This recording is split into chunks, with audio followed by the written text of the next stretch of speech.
السلام عليكم ورحمة الله وبركاته. بسم الله الرحمن الرحيم.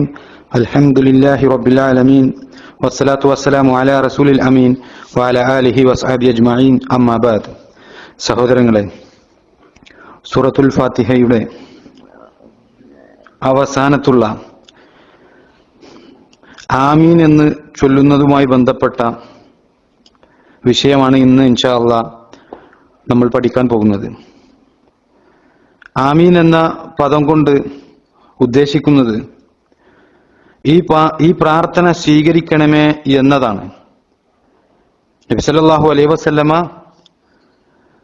അങ്ങനെ ആമീൻ ചൊല്ലിയിരുന്നതായി ഇമാം അഹ്മദും ഇമാം അബൂദാവൂദും അതുപോലെ തന്നെ ഇമാം തിർമിദിയുമൊക്കെ രേഖപ്പെടുത്തിയ ഹദീസുകളിൽ നമുക്ക് കാണാൻ കഴിയും.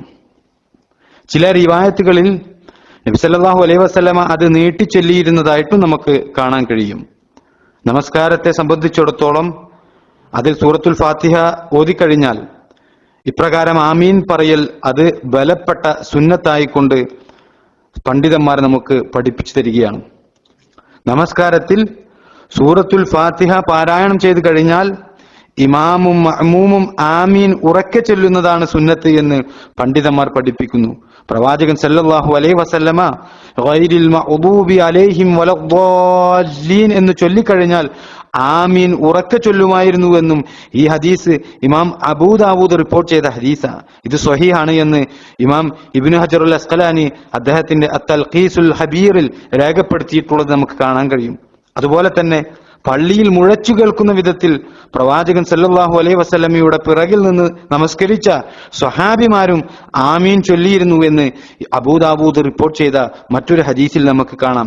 ആ ഹദീസിന്റെ ഇസ്നാദ്, അതിന്റെ പരമ്പര അത് സ്വഹീഹാണ് എന്ന് ഇമാം ദാറുഖുത്നി റഹിമഹുല്ലാഹ് പ്രസ്താവിച്ചിട്ടുള്ളതും നമുക്ക് അതോടൊപ്പം ചേർന്ന് കാണാൻ കഴിയും. സഹോദരങ്ങളെ, ഇമാം ഇബ്നു കസീർ റഹിമഹുല്ലാഹ് സൂറത്തുൽ ഫാത്തിഹയുടെ തഫ്സീറിൽ അദ്ദേഹം പറയുന്നുണ്ട്, ഒരു വ്യക്തി നമസ്കാരത്തിലല്ലാതെ സൂറത്തുൽ ഫാത്തിഹ ഓതിക്കഴിഞ്ഞാൽ അവിടെ ആമീൻ പറയൽ അത് പ്രോത്സാഹിപ്പിക്കപ്പെട്ട കാര്യമാണ് എന്ന് അദ്ദേഹം പറയുന്നു. എന്നാൽ നമസ്കാരത്തിലാണ് എങ്കിൽ അത് ഏറെ പ്രോത്സാഹിപ്പിക്കപ്പെട്ട ഒരു വിഷയമാണ്, അത് പ്രബലമായിട്ടുള്ള ഒരു സുന്നത്തായിക്കൊണ്ട് ഇമാം ഇബ്നുൽ കസീർ റഹിമഹുല്ലാഹ് അത് വിശദീകരിക്കുന്നുണ്ട്. നബി സല്ലല്ലാഹു അലൈഹി വസല്ലമ നമുക്ക് അറിയിച്ചു തന്നത് യഹൂദികൾക്ക് മുസ്ലിമുകൾ പരസ്പരം സലാം പറയുന്നതിലും അതുപോലെ തന്നെ ആമീൻ പറയുന്നതിലും അങ്ങേയറ്റത്തെ അസൂയ ഉണ്ടാക്കുന്ന ഒരു കാര്യമായി കൊണ്ടാണ് നബി സല്ലല്ലാഹു അലൈഹി വസല്ലമ ഈ ആമീൻ പറയുന്നതിനെ നമുക്ക് പഠിപ്പിച്ചു തരുന്നത്. ഇമാം അഹ്മദും ഇബ്നു മാജയും റിപ്പോർട്ട് ചെയ്ത ഹദീസിൽ നമുക്ക് ഈ കാര്യം കാണാൻ കഴിയും. ഇബ്നു കസീർ റഹിമഹുല്ലാഹ് അദ്ദേഹത്തിന്റെ തഫ്സീരിൽ ഈ വിഷയത്തെക്കുറിച്ച് ഉണർത്തുന്നുണ്ട്. സഹോദരങ്ങളെ, ഇനി നമസ്കാരത്തിൽ നമ്മൾ ആമീൻ പറയുന്നതിന്റെ ശ്രേഷ്ഠത എന്താണ് എന്ന് കൂടി നമ്മൾ മനസ്സിലാക്കേണ്ടതുണ്ട്. നബി സല്ലല്ലാഹു അലൈഹി വസല്ലമ പറയുകയാണ്, ഇദാ അമ്മനൽ ഇമാമു ഫഅമ്മിനു, ഇമാം ആമീൻ പറയുമ്പോൾ നിങ്ങൾ ആമീൻ പറഞ്ഞുകൊള്ളണം. ഫഇന്നഹു മൻ വാഫക തഅമീനുഹു തഅമീനൽ മലായിക, കാരണം ഒരാളുടെ ആമീൻ പറയൽ മലക്കുകൾ ആമീൻ പറയുന്നതുമായി യോജിച്ചു വന്നാൽ ഗുഫിറ ലഹു മാ തഖദ്ദമ മിൻ ദംബിഹി, അവന് അവന്റെ മുൻകഴിഞ്ഞ പാപങ്ങൾ പൊറുത്തു കൊടുക്കപ്പെടുന്നതാണ് എന്ന് ഇമാം ബുഖാരിയും ഇമാം മുസ്ലിമും രേഖപ്പെടുത്തിയ ഹദീസിൽ നമുക്ക് കാണാൻ കഴിയും. സുഹൈഹുൽ ബുഖാരിയിലെ തന്നെ മറ്റൊരു ഹദീസിൽ നബി സല്ലല്ലാഹു അലൈഹി വസല്ലമ പറയുന്നത്, നിങ്ങളിൽ ഒരാൾ ആമീൻ ചൊല്ലുമ്പോൾ ആകാശത്തിലെ മലക്കുകളും ആമീൻ ചൊല്ലുന്നുണ്ട്. രണ്ടു കൂട്ടരുടെയും ആമീൻ യോജിച്ചു വന്നാൽ അവന്റെ മുൻകഴിഞ്ഞ പാപങ്ങൾ പൊറുക്കപ്പെടുമെന്നാണ്. ഇവിടെ മുൻകഴിഞ്ഞ പാപങ്ങൾ പൊറുക്കപ്പെടുന്നതാണ് എന്ന് പറയുന്നത് അത് സ്വഹായിറുകളാണ് എന്ന് നമ്മൾ മനസ്സിലാക്കണം. അതായത് അത് ചെറിയ പാപങ്ങളാണ് എന്ന് നമ്മൾ മനസ്സിലാക്കണം. കബായിറുകളുണ്ട്, അതുപോലെ തന്നെ സ്വഹായിറുകളുണ്ട്. വലിയ പാപങ്ങളുണ്ട്, ചെറിയ പാപങ്ങളുണ്ട്. ആ വലിയ പാപങ്ങൾ നമ്മൾ ചെയ്തു കഴിഞ്ഞാൽ അത് പൊറുത്തു കിട്ടുവാൻ വേണ്ടി അള്ളാഹുവോട് നമ്മൾ പശ്ചാത്തപിക്കേണ്ടതുണ്ട്. എന്നാൽ ചെറിയ പാപങ്ങൾ ചെയ്തു കഴിഞ്ഞാൽ ഈ രൂപത്തിലുള്ള വേറെയും നമുക്ക് ഹദീസുകൾ കാണാൻ കഴിയും, പല നന്മകളുമായി ബന്ധപ്പെട്ടുകൊണ്ട് അതൊക്കെ ഇത്തരം ചെറുപാപങ്ങളെ പൊറുക്കപ്പെടുന്നതായിട്ട് റസൂലുള്ളാഹി സ്വല്ലല്ലാഹു അലൈഹി വസല്ലമ നമുക്ക് പഠിപ്പിച്ചു തന്നിട്ടുണ്ട്. എന്നാൽ സഹോദരങ്ങളെ, നമസ്കാരത്തിൽ ഒരാളുടെ ആമീൻ പറയൽ മലക്കുകൾ ആമീൻ പറയുന്നതുമായി യോജിച്ചു വന്നു കഴിഞ്ഞാൽ അവന് അവന്റെ മുൻകഴിഞ്ഞ പാപം പൊറത്തു കൊടുക്കപ്പെടുന്നതാണ് എന്ന് പറയുമ്പോൾ, അതായത് ചെറുപാപങ്ങൾ അള്ളാഹു പൊറത്തു കൊടുക്കുമെന്ന് പറയുമ്പോൾ നമ്മൾ പഠിക്കേണ്ട ഒരു കാര്യമുണ്ട്. മലക്കുകൾ ആമീൻ പറയുക എപ്പോഴാണ് എന്നതിനെ കുറിച്ച് നമ്മൾ ആലോചിക്കേണ്ടതുണ്ട്. ഒരാളുടെ ആമീൻ പറയലും മലക്കുകളുടെ ആമീൻ പറയലുമായി യോജിച്ചു വന്നാലാണല്ലോ അള്ളാഹു സുബ്ഹാനഹു വ തആല നമുക്ക് പാപം പൊറത്തു തരിക. അപ്പോൾ എപ്പോഴാണ് ഒരു ആ മലക്ക് ആമീൻ പറയുന്നത് എന്ന് ആ കാര്യം നമ്മൾ മനസ്സിലാക്കണം. നമസ്കാരത്തെ സംബന്ധിച്ചിടത്തോളം, നമസ്കാരത്തിൽ ഒരു മുസ്ലിം ഇമാമിനെ പിന്തുടരുന്നവർ നമുക്ക് കാണാൻ കഴിയും. മുസ്ലിമുകൾ പല രൂപത്തിലാണ്, വിവിധ രൂപത്തിലാണ്. അപ്പോൾ വിവിധ രൂപത്തിലാണ് ആമീൻ പറയുന്ന വിഷയത്തിൽ മുസ്ലിമുകളെ നമുക്ക് കാണാൻ കഴിയുക. നമസ്കാരത്തിന്റെ വിഷയത്തിൽ ചിലർ ഇമാമിനോടൊപ്പം ആമീൻ പറയുന്നവരാണ്, ചിലർ ഇമാമിനെ മുമ്പ് ആമീൻ പറയുന്നവരാണ്. എന്നാൽ സഹോദരങ്ങളെ, മലക്കുകൾ അവർ തെറ്റുകുറ്റങ്ങൾ ചെയ്യാത്തവരാണ്, അബദ്ധങ്ങൾ പറ്റാത്തവരാണ്. തങ്ങളുടെ പദവികൾക്കും മഹത്വങ്ങൾക്കും കോട്ടമുണ്ടാക്കുന്ന സകല തെറ്റുകളിൽ നിന്നും മുക്തരായിട്ടുള്ള ആളുകൾ, പരിശുദ്ധരായിട്ടുള്ള വ്യക്തികളാണ് മലക്കുകൾ എന്ന് പറയുന്നത്. അതുകൊണ്ട് ഒരു തിന്മയുമായി ദീനിൽ പഠിപ്പിച്ച വിഷയം ഒരിക്കലും തന്നെ മലക്കുകൾ ഇബാദത്തിന്റെ വിഷയത്തിൽ പ്രവർത്തിക്കുകയില്ല എന്ന് നമ്മൾ അടിയുറച്ച് വിശ്വസിക്കുന്നു എന്നർത്ഥം. അപ്പോൾ നമസ്കരിക്കുമ്പോൾ ഒരിക്കലും ഇമാമിനെ മുൻകടന്നുകൊണ്ട് നമ്മൾ ഒരു കാര്യവും ചെയ്യാൻ പാടുള്ളതല്ല. കാരണം മലക്കുകളും അങ്ങനെ ചെയ്യുകയില്ല എന്ന് നമ്മൾ ആദ്യം മനസ്സിലാക്കണം. ഇമാമും മഅ്മൂമും ഒന്നിച്ചാണ് ആമീൻ പറയേണ്ടത്. കാരണം നബി സല്ലല്ലാഹു അലൈഹി വസല്ലമ നമ്മെ ആ കാര്യം പഠിപ്പിക്കുന്നുണ്ട്. ഇദാ ഖാലൽ ഇമാമു വലദ്ദാല്ലീൻ ഫഖൂലു ആമീൻ. നബി സല്ലല്ലാഹു അലൈഹി വസല്ലമ പറയുകയാണ്, ഇമാം വലദ്ദാല്ലീൻ എന്ന് പറഞ്ഞാൽ നിങ്ങൾ അപ്പോൾ ആമീൻ പറയണമെന്നാണ് നബി സല്ലല്ലാഹു അലൈഹി വസല്ലമ പഠിപ്പിക്കുന്നത്. ഇമാം ബുഖാരി രേഖപ്പെടുത്തിയ ഹദീസിൽ നമുക്കിത് കാണാൻ കഴിയും. അതുകൊണ്ടാണ് ഒരിക്കലും ഇമാമിനെ മുൻകടന്നുകൊണ്ട് ആമീൻ പറയൽ ഉൾപ്പെടെ നമ്മൾ ഒരു കാര്യവും അനുവർത്തിക്കുവാൻ വേണ്ടി പാടുള്ളതല്ല എന്ന് പണ്ഡിതന്മാർ ഗൗരവപൂർവ്വം നമുക്ക് പഠിപ്പിച്ചു തരുന്നുണ്ട്.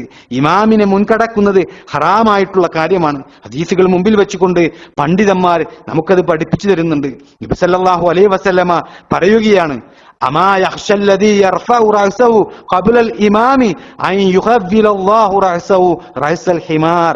ഇമാം തല ഉയർത്തുന്നതിന് മുമ്പ് തല ഉയർത്തുന്നവൻ തന്റെ തലയെ അള്ളാഹു കഴുതയുടെ തലയാക്കി മാറ്റുന്നതിനെ ഭയപ്പെടുന്നില്ലേ എന്നാണ് ഇമാം മുസ്ലിം റിപ്പോർട്ട് ചെയ്ത ഹദീസിൽ നമുക്കിത് കാണാൻ കഴിയും. റസൂലുള്ളാഹി സ്വല്ലല്ലാഹു അലൈഹി വസല്ലമയാ ചോദിക്കുന്നത്, ഇമാം തല ഉയർത്തുന്നതിന് മുമ്പ് തല ഉയർത്തുന്നവൻ തന്റെ തലയെ അള്ളാഹു കഴുതയുടെ തലയാക്കി മാറ്റുന്നതിനെ ഭയപ്പെടുന്നില്ലേ എന്ന നബി സല്ലല്ലാഹു അലൈഹി വസല്ലം ചോദിക്കുന്നത്. ഇവിടെ ഇമാമിനെ മുൻകടക്കുന്നവർക്കെതിരെയുള്ള താക്കീതായിക്കൊണ്ടാണ് ഹദീസിൽ ഈ പ്രയോഗം വന്നിട്ടുള്ളത്. ഹറാമായ കാര്യം ചെയ്യുന്നവനോ നിർബന്ധമായ കാര്യം ഉപേക്ഷിക്കുന്നവനോ അല്ലാതെ താക്കീതുണ്ടാവുകയില്ല എന്നാണ് പണ്ഡിതന്മാർ പഠിപ്പിക്കുന്നത്. എങ്ങനെ? ഹറാമായിട്ടുള്ള ഒരു കാര്യം ചെയ്യുന്നവനോ അതല്ലെങ്കിൽ നിർബന്ധമായ വുജൂബ് അറിയിക്കുന്ന ഒരു കാര്യം അത് ഉപേക്ഷിക്കുന്നവനോ അല്ലാതെ മതത്തിന്റെ വിഷയത്തിൽ താക്കീതുണ്ടാവുകയില്ല എന്നാണ് നബി സല്ലല്ലാഹു അലൈഹി വസല്ലമയിൽ നിന്ന് സ്ഥിരപ്പെട്ടു വന്നിരിക്കുന്നു ഒരു വിഷയം. എന്താണത്? ഇമാമിനെ നിശ്ചയിച്ചിരിക്കുന്നത് പിന്തുടരുവാൻ വേണ്ടിയിട്ടാണ്. ഇമാം തക്ബീർ ചൊല്ലിയാൽ നിങ്ങൾ തക്ബീർ ചൊല്ലണം, ഇമാം തക്ബീർ ചൊല്ലാതെ നിങ്ങൾ തക്ബീർ ചൊല്ലരുത്.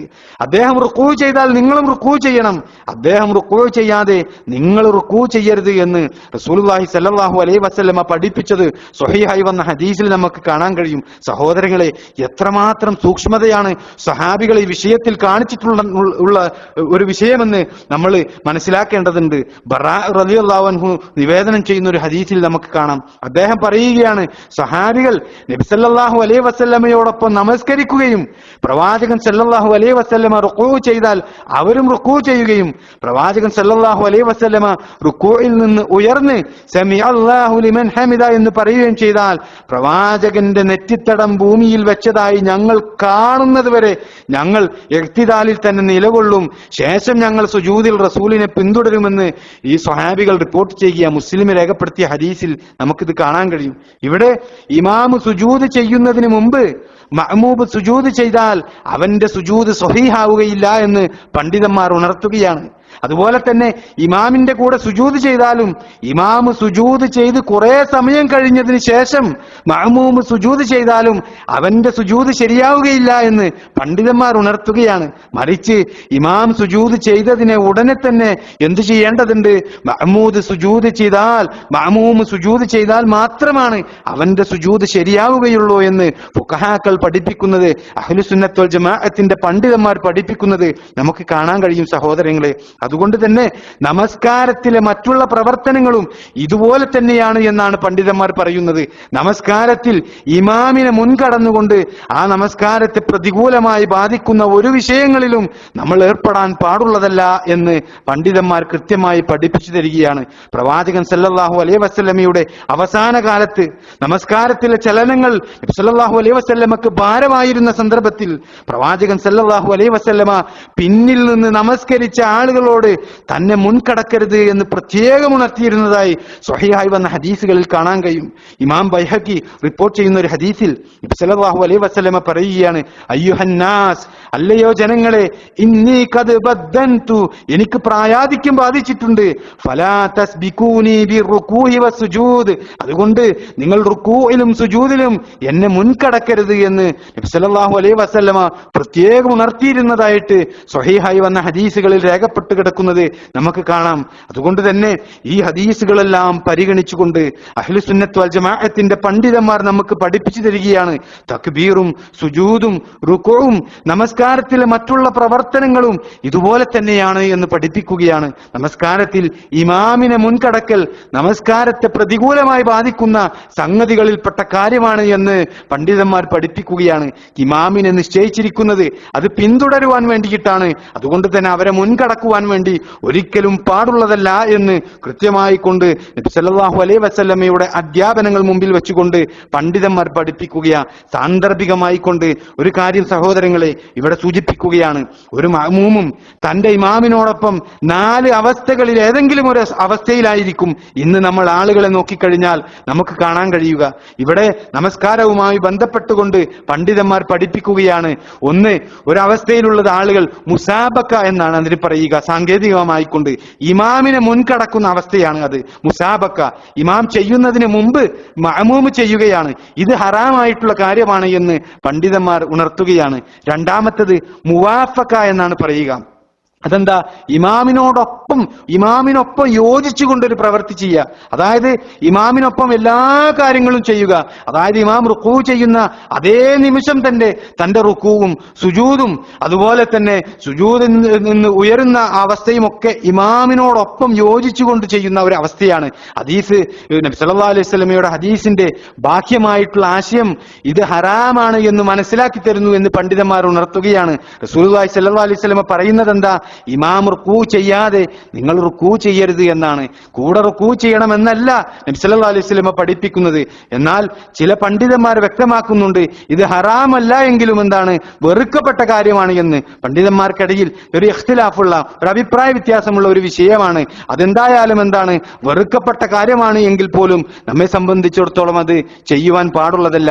ഇമാമിനോടൊപ്പം യോജിച്ചുകൊണ്ട് നമ്മൾ നമസ്കാരത്തിൽ ഒരു പ്രവർത്തിയും ചെയ്യാൻ പാടുള്ളതല്ല. ഇനി മൂന്നാമത്തെ അവസ്ഥ അത് മുതാബഅയാണ്, ഇമാമിനെ പിന്തുടരലാണ്. നമസ്കാരത്തിൽ ഇമാം ചെയ്യുന്നത് വൈകാതെ തന്നെ തുടർന്ന് ചെയ്യുക എന്നതുകൊണ്ടാണ് മുതാബഅ എന്നുള്ള ആ അവസ്ഥ ഉദ്ദേശിക്കുന്നത്. ഇതാണ് ഇസ്ലാം നിയമമാക്കിയിട്ടുള്ള അവസ്ഥ. ഇതാണ് മലക്കുകൾ പിന്തുടരുന്ന അവസ്ഥ എന്നുകൂടി നമ്മൾ മനസ്സിലാക്കേണ്ടതുണ്ട്. മലക്കുകൾ ഒരിക്കലും തന്നെ ഇമാമിനെ മുൻകടന്നുകൊണ്ടോ ഇസ്ലാം വെറുക്കുന്ന രൂപത്തിലുള്ള ഒരു പ്രവൃത്തി ചെയ്യുന്നവരല്ല എന്നുള്ളതാണ്. ഇനി നാലാമത്തെ ഒരു അവസ്ഥ അത് തഖല്ലുഫാണ്. തഖല്ലുഫ് എന്നാണ് പണ്ഡിതന്മാര് സാങ്കേതികമായി അതിനെ പഠിപ്പിക്കുന്നത്. ഇമാമിനെ പിന്തിപ്പിച്ചുകൊണ്ട് ചെയ്യുക. മഅ്മൂമും ഇമാമിനെ തുടരുന്ന വിഷയത്തിൽ വളരെ വൈകിപ്പിക്കുകയാണ്. ഇത് ഇസ്ലാമിക നിയമത്തിന് വിപരീതമായി കൊണ്ടാണ് പണ്ഡിതന്മാർ പഠിപ്പിക്കുന്നത്. ഈ 4 അവസ്ഥകളിൽ ശരിയായിട്ടുള്ള അവസ്ഥ അത് മുതാബഅയാണ്. കൃത്യമായി കൊണ്ട് ഇമാമിനെ പിന്തുടരുകയാണ്, അധികം വൈകിപ്പിക്കാതെ എന്നാൽ ഇമാമിനോടൊപ്പം തന്നെ യോജിച്ചു പോകാതെ ഉള്ള ഒരു അവസ്ഥയാണ് അത് എന്നർത്ഥം. ഇനി സഹോദരങ്ങളെ, നമ്മൾ ഈ വിഷയത്തിലേക്ക് കടന്നു വരികയാണെങ്കിൽ നമസ്കാരത്തിൽ നമ്മൾ ആമീൻ പറയുന്ന വിഷയത്തിൽ മുതാബഅയുടെ അവസ്ഥയാണ് നമ്മൾക്ക് ഉണ്ടാകേണ്ടത് എന്ന് പറയുമ്പോൾ നമസ്കാരത്തിൽ ഇമാം ചെയ്യുന്നത് വൈകാതെ തുടർന്ന് ചെയ്യുക എന്നതാണ്, ഇതാണ് ഇസ്ലാം നിയമമാക്കിയിട്ടുള്ളത് എന്ന് നമ്മൾ മനസ്സിലാക്കുമ്പോൾ ഈ രൂപത്തിൽ നമ്മൾ ചെയ്യുമ്പോഴാണ് മലക്കുകളുടെയും നമ്മളുടെയും ആമീൻ യോജിച്ചു വരികയുള്ളൂ എന്ന് നമ്മൾ മനസ്സിലാക്കണം. ആമീൻ പറയുന്ന വിഷയത്തിൽ അവിടെ നമ്മൾ ആമീൻ പറയുന്ന വിഷയത്തിൽ ഒരിക്കലും തന്നെ ഇമാം ആമീൻ പറയുന്നതിന് മുമ്പേ ചാടിക്കൊണ്ട് നമ്മൾ ആമീൻ പറയുന്ന അവസ്ഥ ഉണ്ടാകാൻ പാടുള്ളതല്ല. ഇമാം ആമീൻ പറയുന്നതിനോടൊപ്പം തന്നെ അതിന് തുടർന്നുകൊണ്ടാണ് നമ്മൾ ആമീൻ പറയേണ്ടത് എന്നർത്ഥം. അങ്ങനെയായെങ്കിൽ മാത്രമാണ് ഒരാളുടെ ആമീൻ പറയൽ മലക്കുകൾ ആമീൻ പറയുന്നതുമായി യോജിച്ചു വന്നാൽ അവന് അവന്റെ മുൻകഴിഞ്ഞ പാപങ്ങൾ പൊറത്തു കൊടുക്കപ്പെടുന്നതാണ് എന്ന് നബി സല്ലല്ലാഹു അലൈഹി വസല്ലമ പറഞ്ഞ അവസ്ഥയിലേക്ക് നമുക്ക് എത്തുവാൻ വേണ്ടിയിട്ട് കഴിയുകയുള്ളൂ. അതുകൊണ്ടാണ് ഇക്കാര്യം ജമാഅത്തായി നമസ്കരിക്കുന്ന ഓരോ വ്യക്തിയും ശ്രദ്ധിക്കേണ്ടതുണ്ട് എന്ന് പറയുന്നതോടൊപ്പം ആമീൻ എന്ന ഈ ഒരു വിഷയം നമ്മൾ ചർച്ച ചെയ്യുമ്പോൾ ഇക്കാര്യം ഈ ഫിഖ്ഹ്പരമായ ഇത്തരം വിഷയങ്ങൾ ഇവിടെ ചർച്ചയിലേക്ക് കൊണ്ടുവരുവാൻ കാരണം എന്നുള്ളത് കൂടി നിങ്ങൾ മനസ്സിലാക്കണം. സഹോദരങ്ങളെ, ഇത് ഗൗരവമായ ഒരു വിഷയമായി കൊണ്ട് നമ്മൾ ഉൾക്കൊള്ളണം. നമ്മളുടെ മുൻകഴിഞ്ഞ പാപങ്ങൾ പൊറത്തു കിട്ടുക എന്ന് പറയുന്ന ഒരു അവസരം അത് ജമാഅത്ത് നമസ്കരിക്കുന്ന വേളയിൽ നമ്മൾ അത് ഉപയോഗപ്പെടുത്തണം. അതുകൊണ്ട് ഒരിക്കലും തന്നെ ഇമാമിനെ മുൻകടന്നുകൊണ്ട് നമ്മൾ ആമീൻ പറയരുത്. ഇമാമിനോട് വളരെ അധികം പിന്തുടർന്നുകൊണ്ട് നമ്മൾ ആമീൻ പറയരുത്.